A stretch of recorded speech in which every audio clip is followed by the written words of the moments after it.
To loosen the upper body, athletes will perform arm circles. In this exercise, the athlete will circle their arms from front to back, flexing all the muscles in their upper body and trying to keep their elbows together as long as possible. Athletes should progress forward slowly enough to complete about 4 to 5 circles in a 10-yard distance. Athletes should remain on the front of their feet and bounce through the entire movement rather than walk. After the athlete has performed the movement for 10 yards, he will then jog for another 10 yards. Arm circles can also be performed by circling the arms in a backwards motion as shown here. Quad walks require the athlete to take a step, grab his ankle, and pull his leg backwards. Once the athlete has pulled his leg back, he then balances on one leg and pushes his hips forward.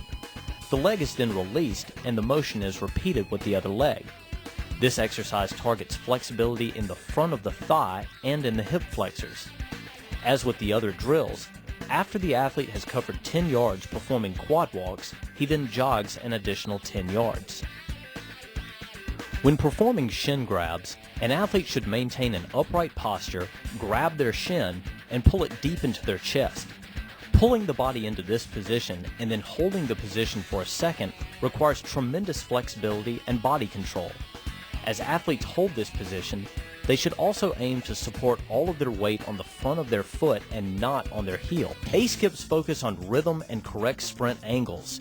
Key points to a successful A-skip include an upright posture, 90-degree bend at the elbows, thighs brought parallel with the ground, and toes pulled towards the shins.